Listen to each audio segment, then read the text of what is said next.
Մեր հյուրն է բանասիրական գիտությունների դոկտոր պրոֆեսոր,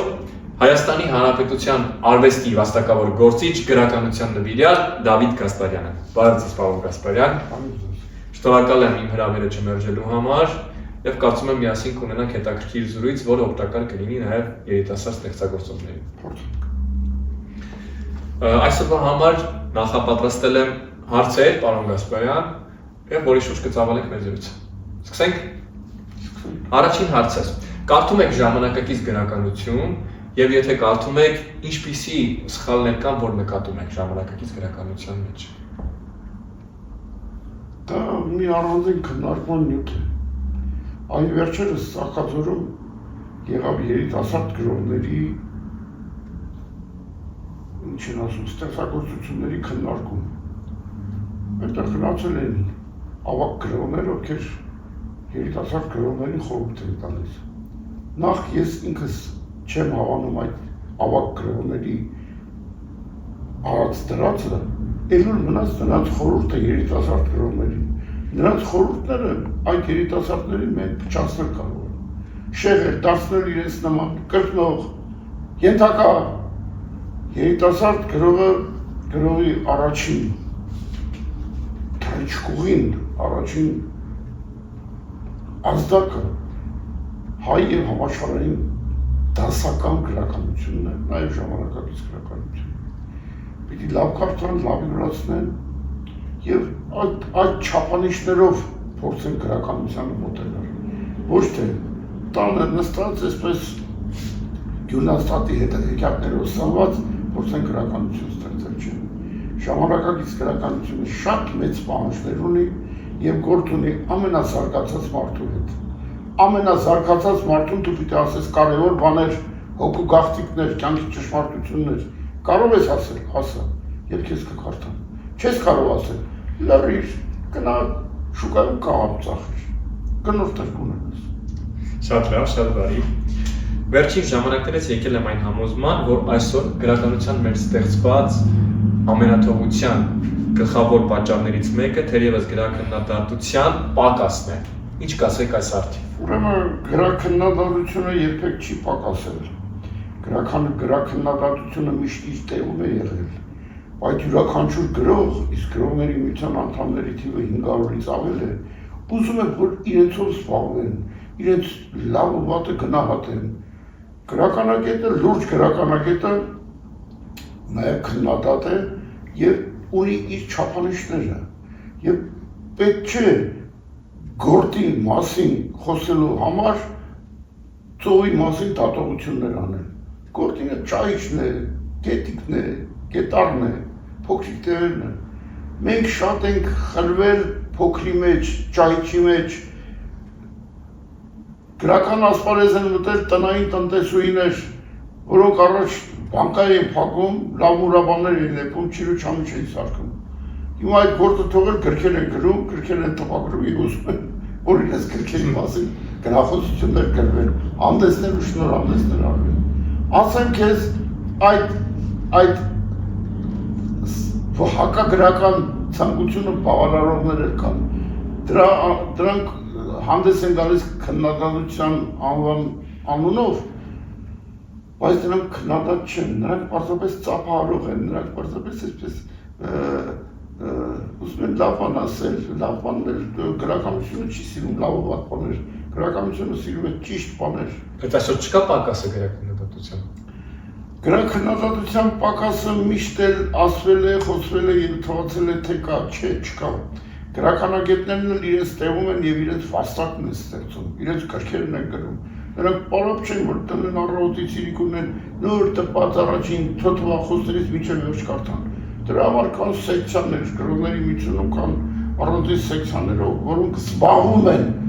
երիտասարդ գրողների դաստիարակությամբ եւ այլն։ Այն նրանք պիտի անեն։ Բուն պրոֆեսիոնալ քննադատությունը, գրականագիտությունը ունի իր խնդիրները եւ իրականությունը պետք է նայել նրա աչքերով, ոչ թե գրական իրականությունը պարտադրել նրան։ Դուք նշեցիք, որ գրականագետները իրենց գործը անում են, շատ լավ, բայց այսօր կարծում եմ խնդիր կա, որ երիտասարդները չեն կարդում գրականագետների ստեղծածը։ Չեն կարդում, ճիշտ է։ Դա էլ բերում է այն երիտասարդները ոչ միայն գրականագետների ստեղծագործությունները գրքերը չեն կարդում, այլ գրականություն չեն կարդում։ Ինձ համար ցավալի գիտեք ինչ կա։ Շատերի հետ եմ խոսում, ծիծաղում եմ նույնիսկ։ Ասում եմ ինչ ես կարդում։ Ասում եմ չեմ կարդում որ չազդվեմ։ Այ քեզ բան, չեմ կարդում որ չազդվեմ։ Դե ուրեմն գնա քարե դարից այն բանից դինոզավրից հետո արի որ որևէ բան կարդացած չէ, այդպես չի լինի, եթե չկարդաց ոնց գրել։ Դա այդպես չի լինի եւ պարտադիր է կարդալը գրական մարդու հացն ու ջուրն է, կարդալը, իմանալը, արվեստն ուսումնասիրելը, յուրաքանչյուր գրողի պետք է կարդալ ոչ թե մի վեպով, մի բանաստեղծությամբ կամ մի գրքով, այլ ամբողջական այն առաջին գործերից մինչև նամակներն ու հոդվածները, բոլոր գրությունները, որ գրողին լիարժեք ճանաչես, հակառակ դեպքում ճանաչողությունը շատ թերի է լինում եւ գրականության հանդեպ վերաբերմունքն էլ թույլ։ Կարծում եմ հուշերը, որ գրված են Թումանյանի մասին, Չարենցի մասին, դա էլ է հնարավորություն ընձեռում, որ ուրիշ լույսի ներքո տեսնեն։ Հուշերը շատ կարևոր բաներ են, գեցեք լավ անհիշեցիք։ Հուշերի գրքեր կան Գաֆու, Թումանյանի, Չարենցի, Տերյանի, այլոց մասին։ Այդ հուշերի մեջ գրողի կենթանի կերպարն է, առօրյա կերպարը, կենցաղում, իրականում, գրական ստեղծագործական աշխատանքի հետ կապված հարցերն արտարդում երբեմն գրում են։ Օրինակ Չարենցի ասպետականի գրության մասին հուշագիրները շատ հետաքրքրական տվյալներ են թողել, շատ այլև այդ գործերի մասին դերս։ Հուշերը շատ կարևոր են եւ յուրաքանչյուրիս ոչ միայն երիտասարդ գրողին, այլև ավագ գրողին, այլև գրականագետին, քննադատին հուշերը շատ կարևոր են։ Ինձ համար ուրիշ կարևոր է եւ հուշը, եւ մամուլը, տվյալ ժամանակի մամուլը, որը տվյալ գրողի ստեղծագործությունները որտեղ լույս են տեսել, բայց միայն նրանը չէ, նաեւ այն միջավայրը, որ ստեղծել է մամուլը, ում են տպագրում, ինչպես են գնահատում, եւ այդ միջավայրում տվյալ գրողը ինչպես է երևում։ Պարոն Գասպարյան, քանի որ խոսեցինք գրքերի հետ կապված հուշերի մասին, մեր բանաստեղծների, մեր տարբեր գրողների, կցանկանայի մի հարց տալ, ինչ խորհուրդ կտաք, որ ընթերցեն պատանիները այսօր, մի քանի գիրք։ Պատանիները, որ ասում եք պատանի նկատի ունենք արդեն դպրոցական տարիքը։ Պատանիները թող բարի լինեն, կարդան դպրոցական ծրագրով իրենց համար նախատեսված գրականությունը։ Մենք պետք է պարտադրենք, ծանրաբեռնենք, կա դպրոցի համար նախատեսված գրականություն, նրանք ասում են որոշակի գրականություն, հեղինակներ, բարի լինեն այդ հեղինակներին կարդալ։ Բայց հին չէ դպրոցական ծրագրերում։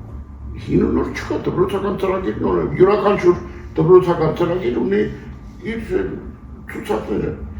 Ամառը որ ավարտվում է, լավ ուսուցիչները աշակերտներին անձնարարություն են տալիս, այսքան գրքերը կարդաք։ Եվ լավ աշակերտները գրում են, այդ գրքերը գրադարանից վերցնում են ու կարդում։ Լավ, ավելի շատ 16 տարեկան։ 16 տարեկանը ևս դպրոցական է։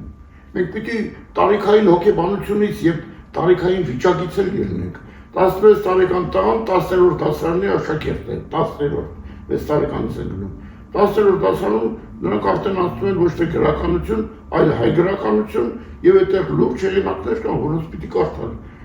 Մենք ես չեմ ուզում անուններ տալ, որ հետո դառնան բան։ Նա պիտի կարդա խորենացի, նա պիտի կարդա նարեկացի, նա պիտի կարդա հայրեններ, նա պիտի կարդա Սայաթովա, Թումանյան, մյուսները։ Նախ այս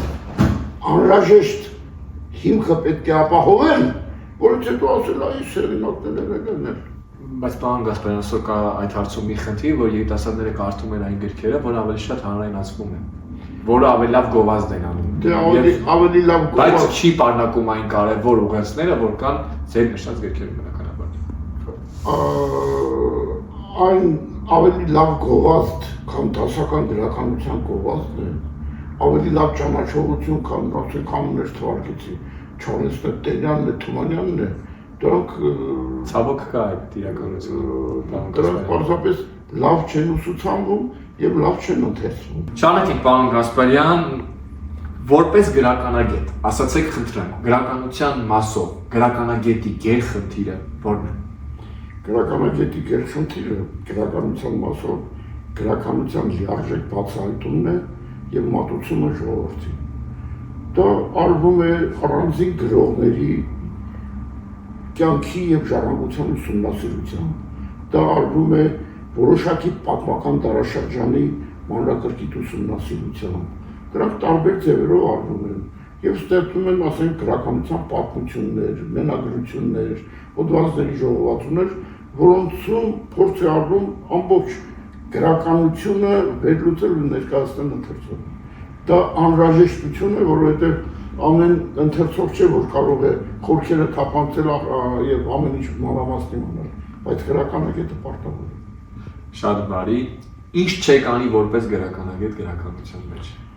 Ինչ չեմ անի որպես գրականագետ գրականության մեջ, թույլ գրողների մասին չեմ գրի, չեմ կարդա, նրանց կողքին չեմ կանգնի, ձեռքս չեմ մեկնի նրանց։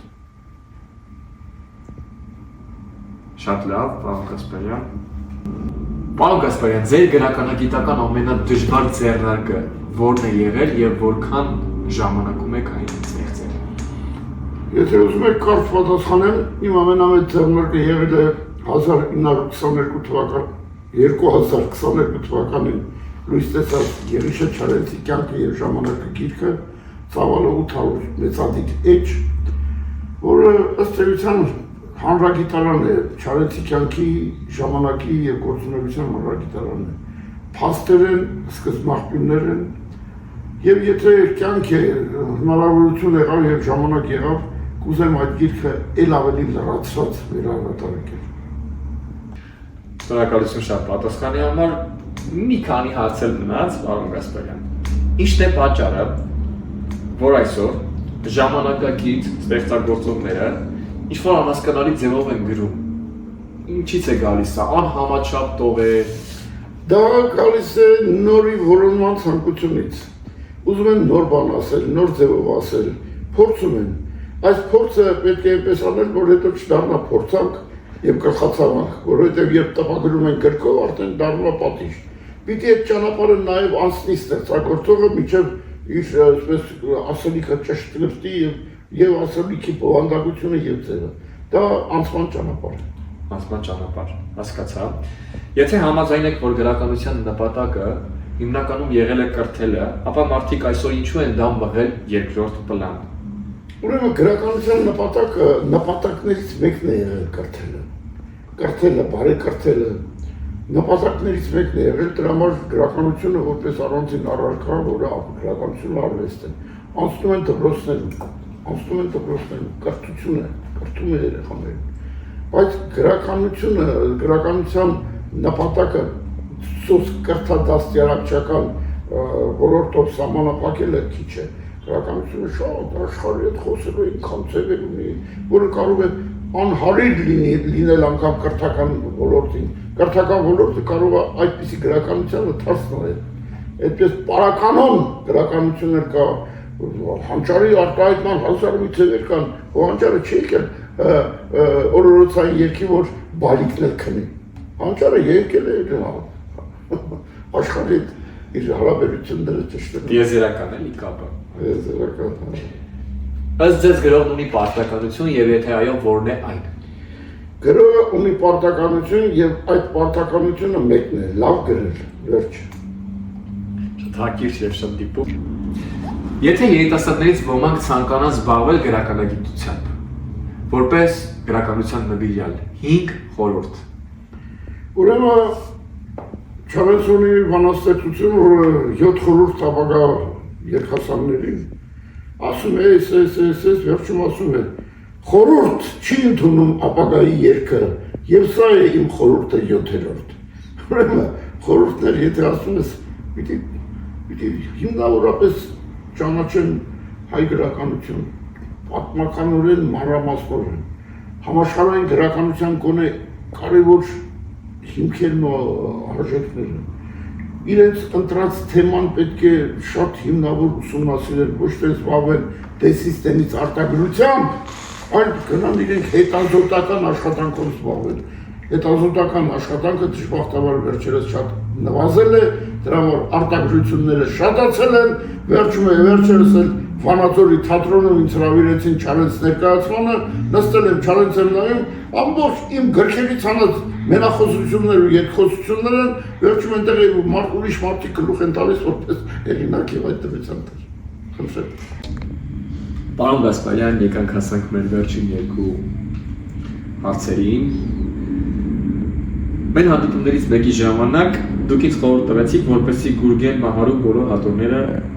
կարդամ։ Ուզում եի հասկանալ մի բան, այդ խորհուրդը կապ ուներ անմիջական այն հանգամանքի հետ, որ ինքներդ էլ լինելով Չարենցի մեծ սիրահար, գիտեիք նաև, որ նույն Գուրգեն Մահարին Չարենցի ամենամտերիմ ընկերներից էր։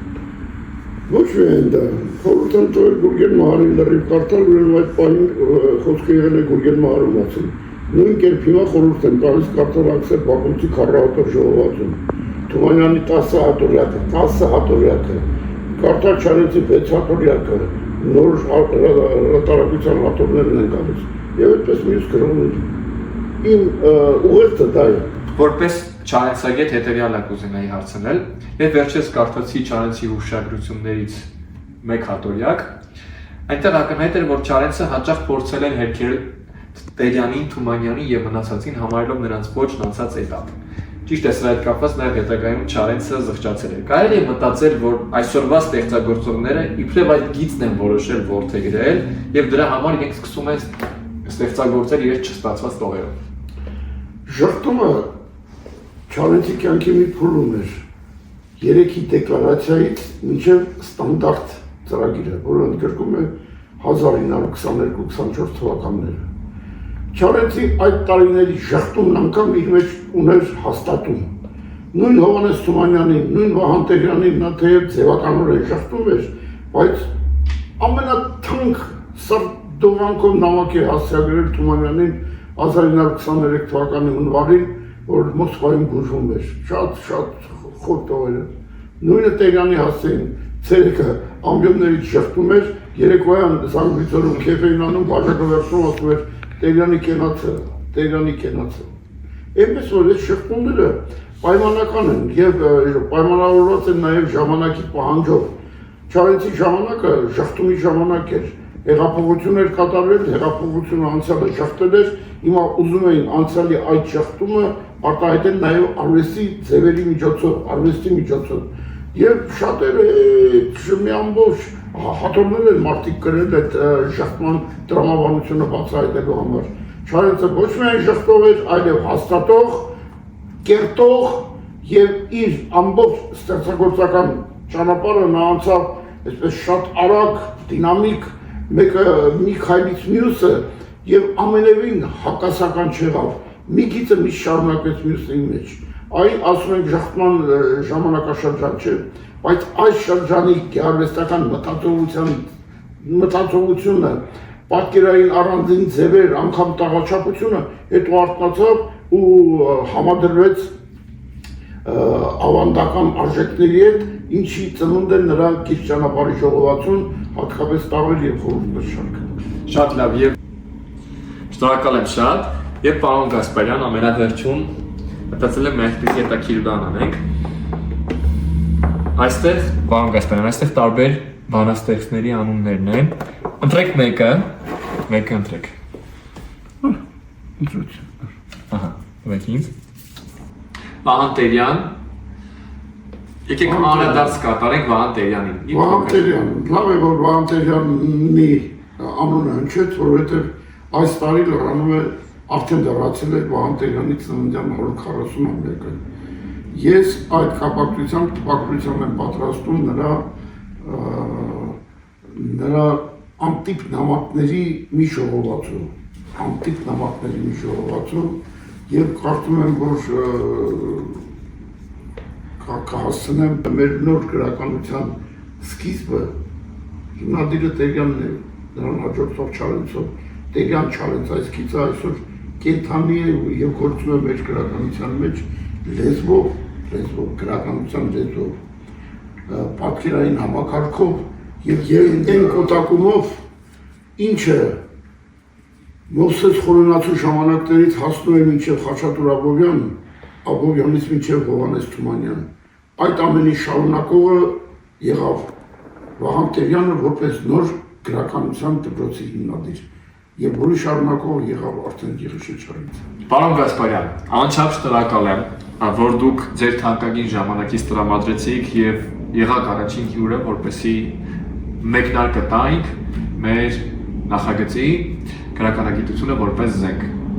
Ձեզ մաղթում եմ ամենակարևորը առողջություն եւ գործնական լիքը հաջողություններ։ Թող միշտ ձեր արած գործը գնահատեն նաեւ երիտասարդ ստեղծագործողները եւ հասնեն այն ճանապարհով, որով դուք եք անցել ձեր կյանքում։